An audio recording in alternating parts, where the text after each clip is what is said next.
Journey of 1000 smiles begin with the first step, यानी किसी की मंजिल की शुरुआत उसके पहले कदम से होती है।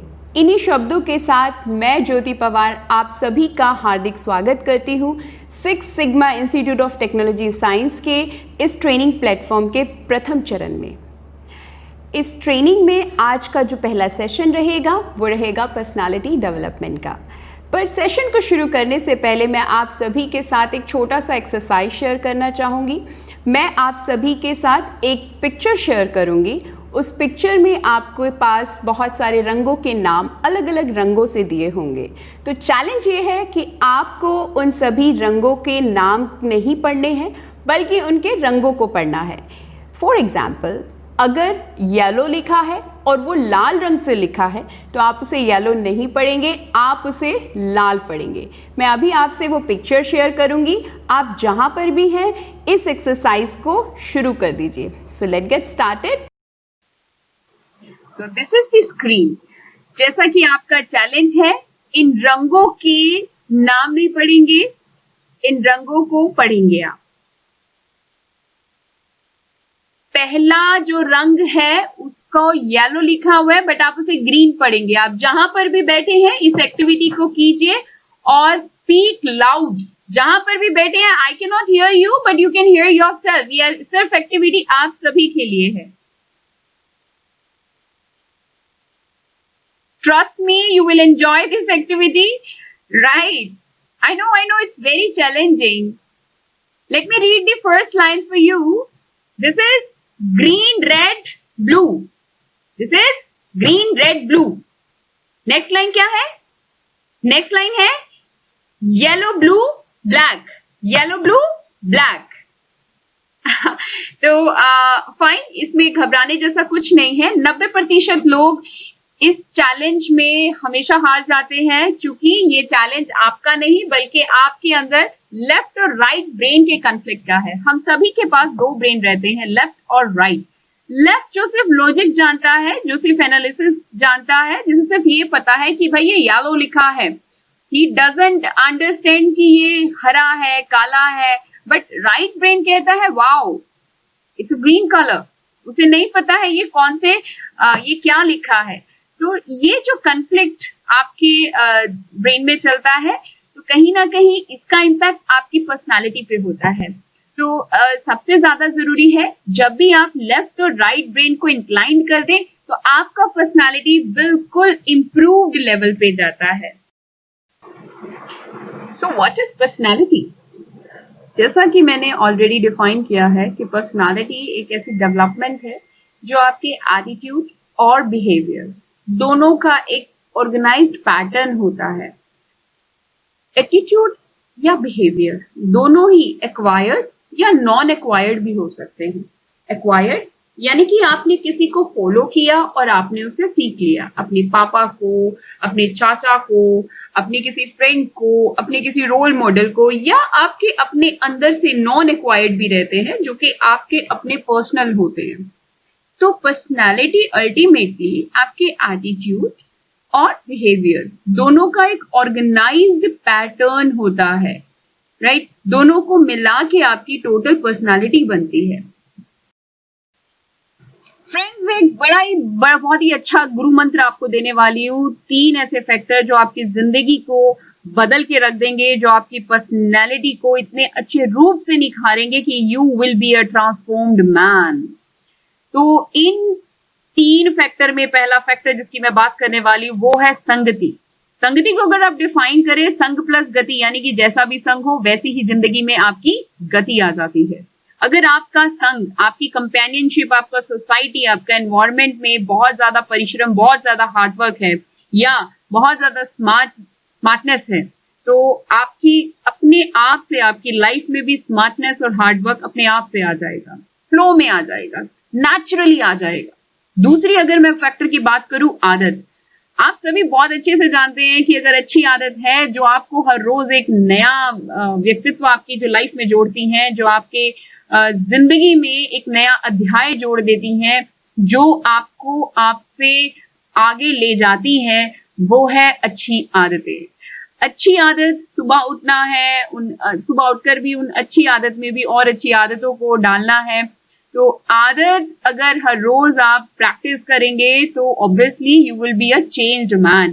तीसरा बहुत ज्यादा जरूरी है, अगर आपके पास गुरु नहीं, अगर आपके गुरु बिना ज्ञान नहीं ना, तो खुद के गुरु ठीक है, गूगल है, एक क्लिक से सब कुछ इंफॉर्मेशन है, बट राइट गुरु होना लाइफ में बहुत ज्यादा जरूरी है। अगर आप माइथोलॉजिकल हिस्ट्री में जाएं, अगर आप सोचें, थोड़ा सा पीछे जाएं और चेक करें कि क्यों ऐसा है कि आज एक अर्जुन है तो एक ही है, कर्ण है तो एक ही है, एकलव्य है तो एक ही है, क्यों ऐसा है कि एक व्यक्ति उसके बाद कोई अर्जुन ही नहीं पैदा हुआ? कारण सिर्फ ये है, इन लोगों का अपने गुरु के प्रति प्रेम, इन लोगों का, इन महापुरुषों का अपने गुरु के प्रति समर्पण और पूरा ट्रस्ट, ब्लाइंड फेथ, इन्हें महापुरुष बना गया। गुरु होना बहुत ज्यादा जरूरी है। तो इसके बाद हम बात करेंगे what is personality development. Personality development is a procedure for creating and improving one's personality. All together, अपनी पर्सनालिटी को निखारने के लिए जितनी भी प्रक्रियाएं आप करते हैं उसे पर्सनालिटी डेवलपमेंट ही तो बोलते हैं। ऑल टुगेदर ये आपको प्रोत्साहन देता है, आपके कॉन्फिडेंस को बूस्ट करता है, लाइफ में सर्टेनिटी लाता है, निश्चितता लाता है कि ये जो आपने ठान लिया वो तो मैं कर लूंगा, बहुत बहुत सही ढंग से करूंगा। एक स्ट्रॉन्ग पर्सनालिटी आपस के रिश्ते को बहुत इंप्रूव करती है, एक रिलेशनल एबिलिटी लाती है जो कि आपके पूरे संसार में देखने के नजरिए को ही चेंज कर देती है। तो it's really a very effective tool.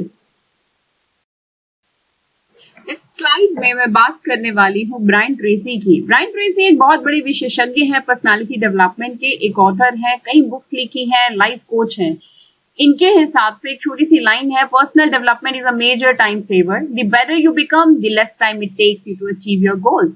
यानी कि अगर आपकी पर्सनालिटी पूरी तरह से विकसित है, आप स्मार्ट हैं, आप जानते हैं कैसे काम को करना है, तो ऑब्वियसली लाइफ को और इजी बनाएगा, टाइम सेव करेगा, हर काम आप जल्दी करेंगे। और यही एक एग्जाम्पल, ये एक स्ट्रॉन्ग सी लाइन आपके ये हमारी नेक्स्ट स्लाइड को डिफाइन करती है। Why personality development for students? आप सभी 10th-12th करके अपनी नेक्स्ट लाइफ की ओर आगे बढ़ चुके हैं। आई होप आपके रिजल्ट बहुत अच्छे होंगे। तो एक लाइन इसमें मैंने डिफाइन की है कि एक स्टूडेंट के लिए पर्सनालिटी डेवलपमेंट क्यों जरूरी है। An incredible and balanced personality quickens achievement and prominence in varying backgrounds. आपकी अभी जिंदगी में लर्निंग लिखी है, आपको बहुत आगे बढ़ना है, जिंदगी बस अभी से शुरू हुई है। तो जैसा कि ब्रायन ट्रेसी कहते हैं, हर काम को आसान बनाता है पर्सनालिटी को डेवलप करना आपकी लाइफ में सबसे इंपॉर्टेंट हिस्सा है। यानी कि छोटे छोटे टास्क को आप आसानी से कर लेंगे, छोटे चैलेंज बना देंगे बड़ों को, तो life will be more easier if you have a strong personality. Coming to the next point, आपसे मैं शेयर करने वाली हूं कि कौन से ऐसे 3 फैक्ट हैं जो कि आपकी पर्सनालिटी को डिफाइन करते हैं। पहला फैक्टर, इंडिविजुअल्स आर यूनिक।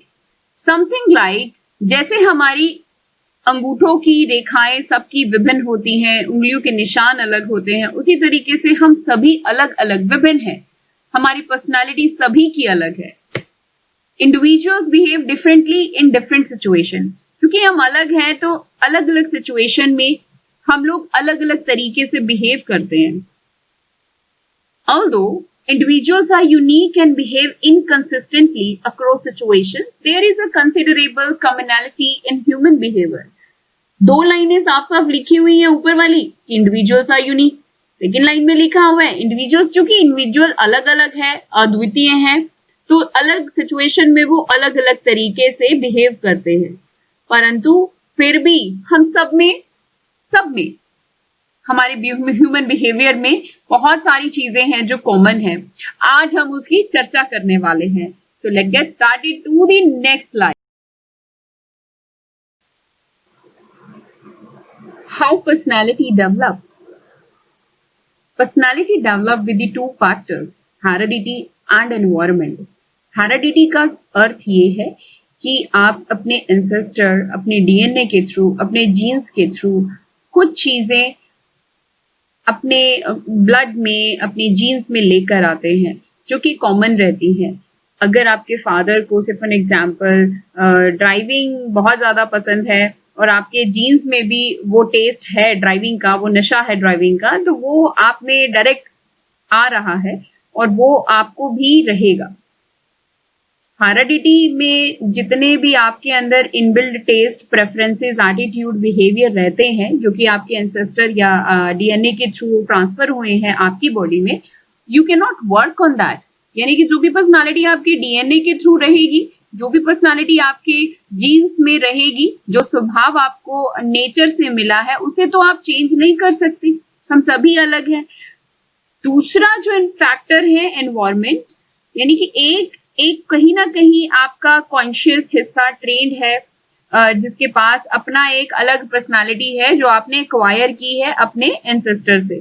पर दूसरे फैक्टर की जब हम बात करते हैं एनवायरमेंट की, तो एनवायरमेंट वो है जो चीजें आप अपने आसपास से, एक्सटर्नल एनवायरमेंट से लेते हैं। यानी कि आपकी एजुकेशन, आपका सोसाइटी, आपकी लर्निंग यानी कि एक्सपीरियंस। तो एनवायरमेंट, हेरिडिटी की वजह से जो टेस्ट मिले उन्हें तो आप चेंज नहीं कर सकते, बट जो एक्सटर्नल एनवायरमेंट है उसकी वजह से बहुत सारी चीजें आप चेंज कर सकते हो। That's how your personality develop. आप में अगर कुछ भी चेंज आना है तो वो आएगा एनवायरमेंट की वजह से। तो नेक्स्ट स्लाइड में हम उसी की बात करेंगे, how to develop environment. Simple formula, काम बहुत करना पड़ेगा, मेहनत बहुत करनी पड़ेगी, क्योंकि मैं यहाँ पर बात करने वाली हूँ ये जितनी भी स्किल्स दी हुई हैं ये सभी सॉफ्ट स्किल्स हैं। So just work on number 1 very important crucial role communication skill का रहेगा। आपको स्ट्रॉन्ग स्किल्स एक्वायर करनी है कि आप किसी से कैसे बातचीत कर पाए, जिसमें मैं थोड़ा सा डिस्कशन करूंगी अगली स्लाइड में। Number 2 attitude. एटीट्यूड का सीधा सा अर्थ है कि आपका टेस्ट, आपका बिहेवियर, आपकी भावना किसी एक पर्टिकुलर व्यक्ति या टास्क या किसी भी पर्टिकुलर चीज की तरफ कैसा है। आप उसे पसंद करते हैं, नापसंद करते हैं, तो that's all about the attitude. Interpersonal skill, तीसरा पॉइंट। इंटरपर्सनल का अर्थ है कि आप किसी दूसरे व्यक्ति से किस तरीके से बात करते हैं। ड्रेसिंग एटिकेट, हम सभी पता है कि राइट गुड टेस्ट जो रहता है ड्रेस का, कहीं ना कहीं आपका कॉन्फिडेंस ऐसे ही बूस्ट कर देता है। बॉडी लैंग्वेज, जैसे हम आपस में बातचीत कर रहे हैं इसी प्रकार से हम सभी की बॉडी की भी अपनी लैंग्वेजेस होती है, जो हम सिग्नल देते हैं, नॉन वर्बल, वर्बल, बॉडी के थ्रू, सिग्नल्स के थ्रू, नोडिंग के through. Will discuss it in next slide. Anger management, चूंकि मैं अभी आप सब यंग हैं और यंगस्टर्स को अक्सर एंगर मैनेज करना बड़ा मुश्किल हो जाता है। You people are young blood और इस पर काम आपको करना पड़ेगा। इसका एक अपने आप में एक पूरा वर्कशॉप है, तो नेक्स्ट कभी वर्कशॉप रहेगी तो उसमें हम एंगर को कैसे मैनेज करें उसकी बात करेंगे। Next important topic, fear management. You need to work on your fear, very important. Public skill, कैसे लोगों से बात करें, ग्रुप में कैसे इन्वॉल्व होना है, लोगों के बीच जाकर कैसे अपने आप को इन्फ्लुएंस करना है। You should have good food habits, बहुत जरूरी है। You should have a right habit of eating, right manner of eating and right taste of eating. You need to work on each and everything. And physical fitness, चाहे आप योगा करो, aerobic करो, gym करो, आप walk करो, भागो, दौड़ो, but be fit. That's all how important। तो ये जो मोस्ट ओवर जितनी भी स्किल्स की या जितने भी फैक्टर्स की, एट्रीब्यूट्स की हमने बात की है, इन सभी पे आपको काम करना पड़ेगा if you really want to improve your personality। Body language, so it's very important to align the body language with the spoken word। हमारे बॉडी का भी एक लैंग्वेज है जिसके थ्रू हम कम्युनिकेट करते हैं दूसरे को कि हमारा इंटरनल इंट्यूशन में क्या चल रहा है।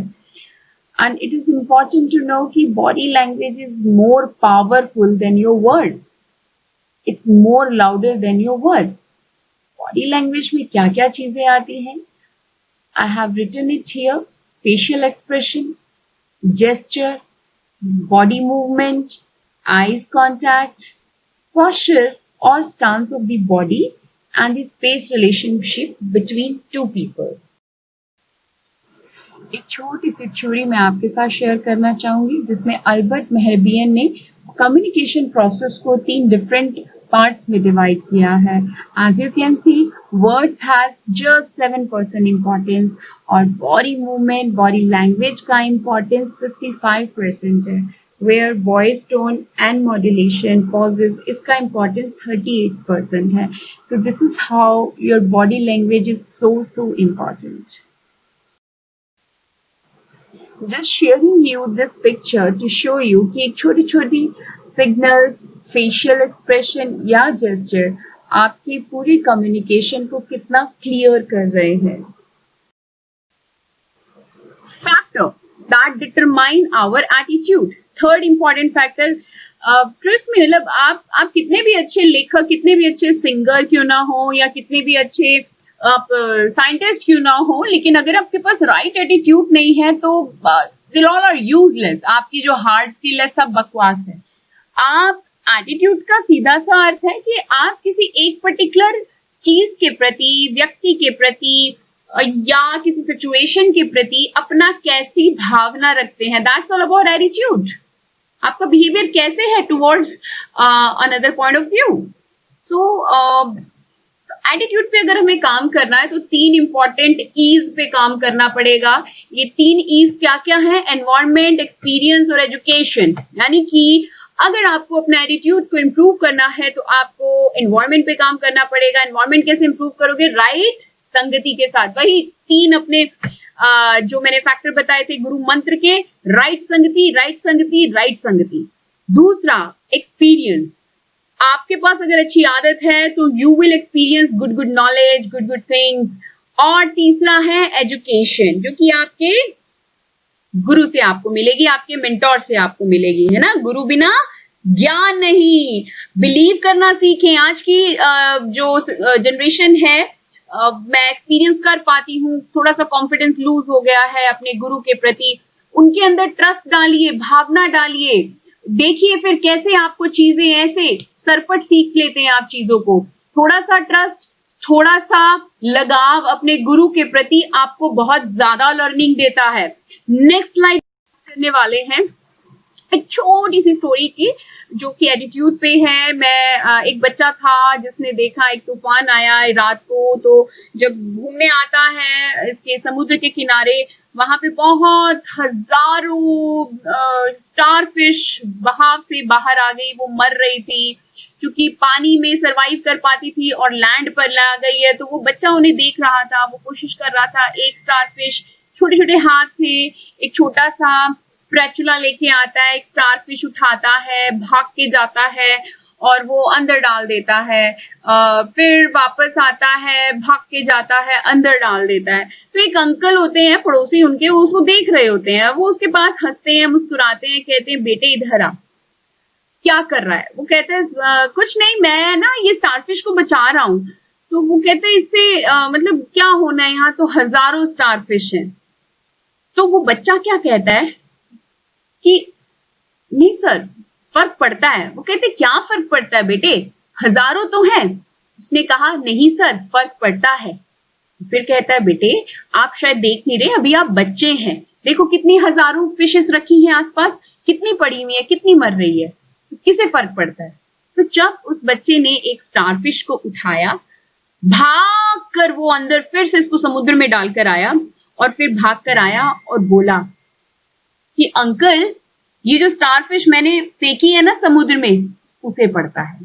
तो ये स्टोरी एक मोरल जो एक बच्चे के लिए, देखिए 2 लोग थे जिसका एक एटीट्यूड था कि नहीं मुझे बचाना है, मैं हजारों को तो नहीं, कम से कम इस स्टारफिश को तो बचा सकता हूँ. That was the attitude.